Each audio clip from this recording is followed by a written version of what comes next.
যদি হেদায়েতের মালিক নবীগণ হতেন তাহলে বিশ্বনবী মুহাম্মদুর রাসূলুল্লাহ সাল্লাল্লাহু আলাইহি ওয়াসাল্লাম আপন চাচা আবু তালেবকে হেদায়েত দিয়ে দিতে পারতেন, ঠিক না বেঠিক?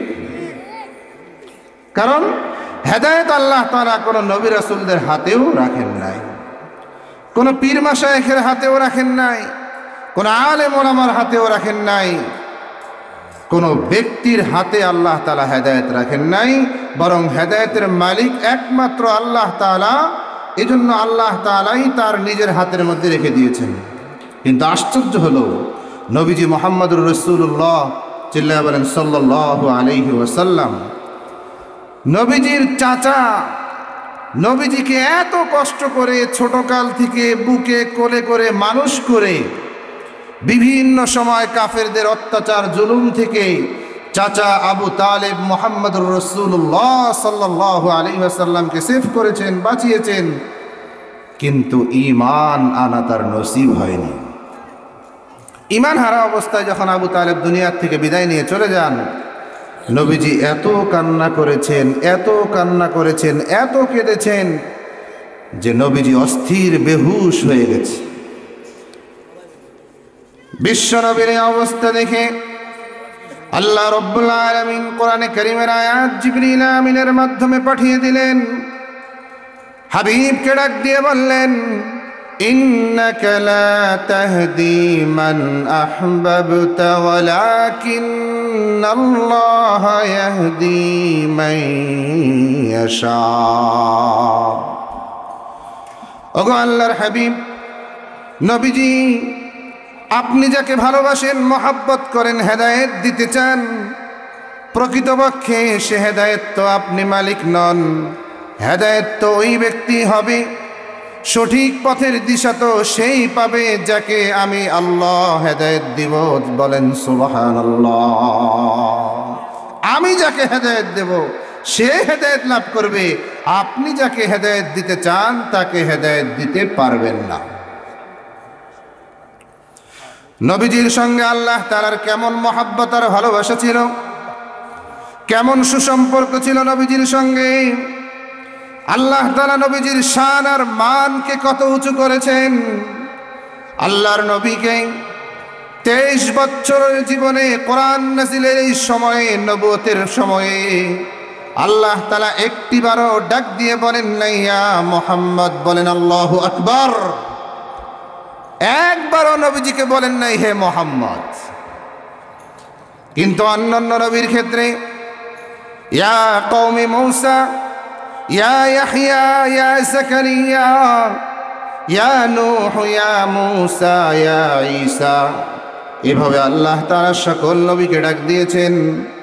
কিন্তু বিশ্বনবী মুহাম্মদুর রাসূলুল্লাহ সাল্লাল্লাহু আলাইহি ওয়াসাল্লামকে আল্লাহ একবারও নাম নিয়ে ডাক দেন নাই, বরং যখন ডাক দিয়েছেন সম্মানসূচক শব্দ ব্যবহার করেছেন। ডাক দিয়েছেন ইয়া আইয়ুহাল মুজাম্মিল, ইয়া আইয়ুহাল মুদ্দাসসির, তাহা, ইয়াসিন, ইয়া আইয়ুহান নবিয়্যু। এভাবে আল্লাহ সম্মানসূচক শব্দ ব্যবহার করেছেন আমার আপনার নবীর ক্ষেত্রে। শুধু তাই নয়, উম্মতকে শিক্ষা দিয়েছেন যদি নবীকে ডাকতে হয়, নবীকে সম্মান দিয়ে ডাকতে হবে। ইয়া নবী আল্লাহ, ইয়া হাবিব আল্লাহ, ইয়া রাসূল আল্লাহ। এভাবে আল্লাহর নবীকে ডাক দেওয়ার জন্য স্বয়ং আল্লাহ নির্দেশ দিয়েছেন। বলেন সুবহানাল্লাহ। আমি আপনি যেমন ডাক দেন হ্যাঁ আব্দুল কুদ্দুস, হ্যাঁ আব্দুর রহিম, এভাবে আমরা ডাকি একে অপরকে। আমাদের পরস্পরে আমরা একে অপরকে এভাবে ডাক দিই, দূর থেকে কাছ থেকে। কিন্তু উম্মতকে এইভাবে ডাক দিতেও নবীজিকে ডাক দেওয়ার জন্য নিষেধ করা হয়েছে।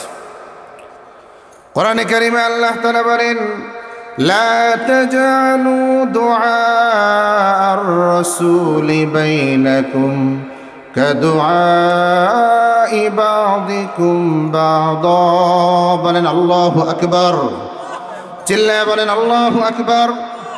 কয় সাবধান, তোমরা যখন রাসূলকে ডাক দিবে তোমাদের পরস্পরের মাঝে যেমন একে অপরকে ডাক দাও এভাবে খবরদার কখনো ডাক দিবে না। শুধু তাই নয়, নবীজি একবার সাহাবা ইকরামকে সঙ্গে নিয়ে বসা, সাহাবা ইকরাম আলোচনা করেছেন, কথা বলছেন, নবীজিও কথা বলতেছেন, সাহাবা ইকরামও কথা বলতেছেন। কথা বলতে বলতে এক পর্যায়ে সাহাবা ইকরামের কথার আওয়াজ এত উঁচু হয়ে গেল যে বিশ্ব নবীর কথার কোনো আওয়াজ আর শোনা যাচ্ছিল না।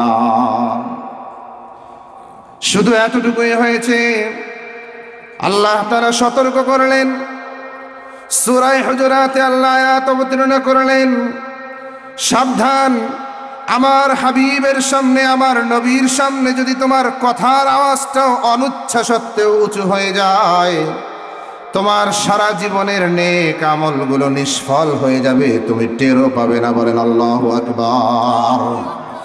কেমন শান আর মান আল্লাহ তাআলা দিয়েছে। আল্লাহ ডাক দিয়ে বলেন, ইয়া আইয়ুহাল্লাযীনা আমানু লা তারফাউ আসওয়াতাকুম لا ترفعوا أصواتكم فوق صوت النبي। সাবধান, তোমাদের আওয়াজ যেন নবীর আওয়াজের চেয়ে সামনে অগ্রগতি হয়ে না যায়, বেড়ে না যায়। ولا تجهروا له بالقول كجهر بعضكم بعضا। তোমাদের উচ্চ আওয়াজ, তোমাদের আওয়াজের পরিমাণ যেন এতটা বেশি হয়ে না যায় যে নবীর আওয়াজটা ক্ষীণ হয়ে যায় আর তোমাদের আওয়াজ উঁচু হয়ে যায়। যদি এমনটা হয়, আন তাহবাতা আমালুকুম ওয়া আনতুম লা তাশউরুন, তাহলে তোমাদের আমলগুলো শেষ হয়ে যাবে, তোমাদের নেক আমলগুলো এমনভাবে শেষ করে দেওয়া হবে যে তোমরা টেরও পাবে না, বুঝতেও পারবে না, উপলব্ধি করার মতো ক্ষমতাটাও আল্লাহ রাখবেন না।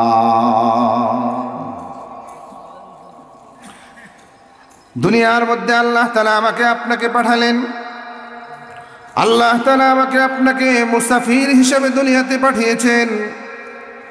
জমিনের মধ্যে আমি আপনি যতদিন হায়াতে বেঁচে থাকবো ততদিন এই জমিনের মধ্যে আমি আর আপনি মুসাফির। চক্ষু যখন বন্ধ হয়ে কবর জগতে চলে যাব তখন হয়ে যাব স্থায়ীভাবে মুকিম। দুনিয়াতে যেমন আপনি কোথাও সফরে যান, 2-4 দিনের জন্য যান, আবার ফিরে আসেন স্থায়ী নিবাসে, দুনিয়ার পরিচয়ে যে বাড়িতে আপনি বসবাস করেন, কিন্তু কিয়ামতের মাঠে দুনিয়ার জিন্দেগি হবে মুসাফিরখানা আর আখিরাত হবে স্থায়ী ঠিকানা, স্থায়ী বাড়ি। কই যে আল্লাহ তাআলা আমাকে আপনাকে দুনিয়ার জগতে পাঠালেন চলার জন্য। আল্লাহ তাআলা সুন্দর 2টি পা দান করেছেন, সচল পা দিয়েছেন। ধরার জন্য আল্লাহ তাআলা হাত দিয়েছেন, দেখার জন্য সুন্দর 2টি চক্ষু আল্লাহ তাআলা ফিট করে দিয়েছেন, ঘ্রাণ নেওয়ার জন্য নাসিকা শক্তি নাক দান করেছেন, কোন বস্তুর স্বাদ গ্রহণের জন্য আল্লাহ জিহ্বা দিয়েছেন, কোন আওয়াজ শোনার জন্য আল্লাহ তাআলা কান দান করেছেন, বিবেক দিয়েছেন ভালো মন্দ নির্ণয়ের জন্য। এই সব কিছু আল্লাহ তাআলা নিয়ামত দুনিয়াতে দিয়েছেন, কিন্তু কিয়ামতের মাঠে এই সব কিছুর হিসাব আল্লাহ তাআলা আপনার আমার কাছে নেবেন। আল্লাহ তাআলা বলেন, আলাম নাজআল লাহু আইনাইন ওয়া লিসানান ওয়া শাফাতাইন ওয়া হাদাইনাহুন নাজদাইন فلقتحم العقبة وما أدراك ما العقبة فك رقبة أو إطعام في يوم ذي مسغبة الله أكبر। আল্লাহ তাআলা ডাক দিয়ে বলেন, বান্দারে এত সুন্দর 2টি চক্ষু দিলাম, লিসান জবান দান করলাম, শাফাতাইন 2টি ঠোঁট দিলাম, সুস্থ বিবেক দিয়ে দিলাম, 2টি চক্ষু দিয়ে দিলাম দেখার জন্য, এখন যদি তোমার চক্ষুটা অন্ধ হয়ে যায়, দুনিয়া অন্ধকার, কথা বলেন ঠিক কিনা? চোখ যদি বন্ধ হয়ে যায়, দুনিয়ার সব কিছু অন্ধ হয়ে যায়, কিছুই তুমি দেখতে পাও না। ওই চক্ষুটা বন্ধ করে তুমি একবার চিন্তা করো, দুনিয়ার জগতে আসার পরে তোমার কাজটা ছিল কি, কি করা দরকার ছিল, আর তুমি কোন পথে যাও। যে পথেই তুমি যাও না কেন, তোমার মালিক কিন্তু তোমাকে ডাক দিয়ে বলছেন, ইয়া আইয়ুহাল ইনসান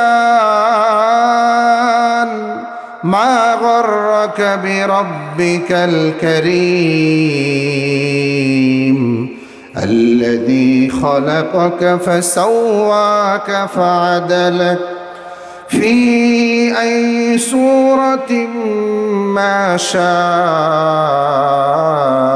ركبك كلا بل تكذبون بالدين وإن عليكم لحافظين كراما كاتبين يعلمون ما تفعلون চিল্লা বলেন আল্লাহু আকবার।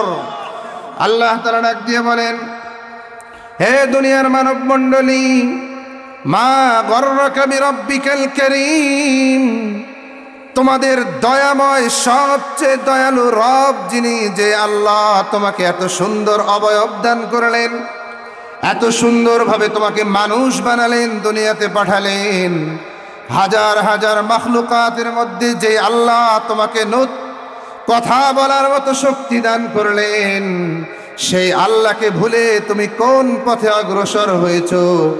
কার ধোকায় পরে তুমি তোমার রব কি ভুলে যাচ্ছ? কয়ে ভুলে যেও না, ভুলে যেও না, বরং আল্লাহ তাআলার দিকে ফিরে আসো, তোমার রবের দিকে ফিরে আসো। তোমার কাছে যে আল্লাহ তাআলা দূত হিসাবে, রাসূল হিসাবে নবী মুহাম্মদুর রাসূলুল্লাহ সাল্লাল্লাহু আলাইহি ওয়াসাল্লামকে পাঠিয়েছেন, ওই রাসূলের পথে আসো, রাসূলের কথাগুলো শোনো। রাসূলের উপর নাজিলকৃত কিতাব, আসমানি কিতাব, আল্লাহ তাআলার নাজিলকৃত কোরআনুল কারীম অনুযায়ী জীবনকে পরিচালনা করো। করবো তো ইনশাআল্লাহ।